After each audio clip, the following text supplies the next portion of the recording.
Hi everyone, and welcome once again to Fairy Tale Friday. Thank you for returning with me after our little Easter hiatus last week.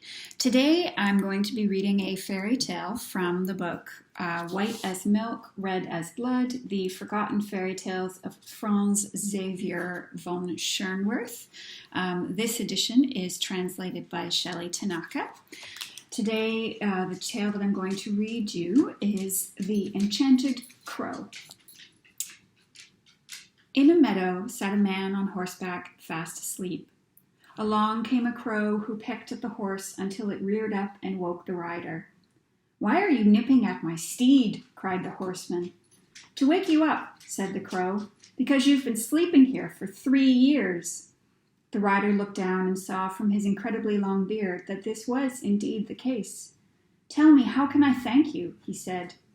"By giving me one of your 3 sisters," said the crow. "Here, take them this picture of me." The horseman went home and showed his sisters the picture. The oldest wrinkled her nose. The second just cried, "No!" But the youngest one blushed, took the picture, and left the room. Soon a magnificent carriage came, drawn by 4 horses. The sisters guessed that it was a prince, and they ran to greet it. But when nothing but a black crow stepped out, the 2 elder sisters turned their backs, leaving just the youngest to receive the visitor. Still, the crow invited all 3 to accompany him to his castle, and they rode forth through a deep wood, dark as the road to hell. But soon it grew light again, and they traveled through a lemon grove and came to a beautiful castle. At this point, the crow said to the 2 older sisters, "You must not, under any circumstances, poke your nose where it does not belong." Then he took his youngest sister into another room. I wonder what's about to happen. But the 2 older ones crept after them and peeked through the keyhole, where they saw a handsome young man sitting at a table with their sister. In that moment, everything was transformed. All 3 sisters stood under a fir tree.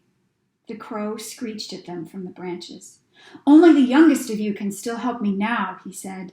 "She must go to town dressed as a servant in rags and take any job that is offered to her."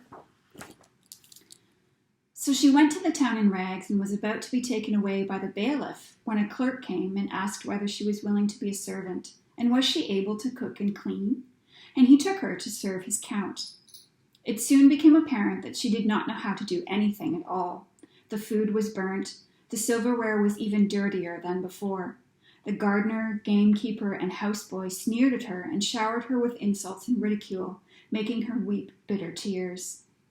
But the crow flew to her window, reached his wing towards her, and said, "Pluck out one of my feathers, and whatever you write down with it will happen." So the noon hour came, and she wrote, "The finest of all dishes." And tableware appeared, and she wrote, "Shine like new." That pleased the count and the countess greatly, and she received the most magnificent clothes, which showed off her beautiful features. It was the gardener who fell for her charms first. He now became very fond of the cook. He crept up to her door and peeked in, and when she did not rebuff him, he made his way right into her room. "Close the door," she said. When he turned around to do so, she quickly wrote, "I wish for him to have to open and close the door all night long." Thus it happened. And when the morning dawned brightly, the gardener snuck away in shame. Next evening, the gamekeeper came. The cook was already lying in bed. When he bent over to pull off his boots, she wrote, "I wish for him to pull his boots on and off all night long." So he had to do this too. And in the morning light he went away, furious. On the 3rd evening, the houseboy came in. His neck was bent at a peculiar angle from constantly looking after the pigeons. He was gazing lovingly into the girl's eyes when he realized that he had left the pigeon coop open, and he asked whether he could go to close it. She nodded, laughing, and wrote, "I wish for him to have to open and close the pigeon coop all night long." And that's how she dealt with her suitors. But the suitors came up with an idea to enact their revenge. They cut 3 switches and lined up to whip her in turn. When the cook saw these, she wrote, "Let them whip themselves to pieces." And so it happened. Meanwhile, the count showed up, and he received the most lashings of all, and the countess too, and all their relatives throughout the land. She's not messing around. And now it was time.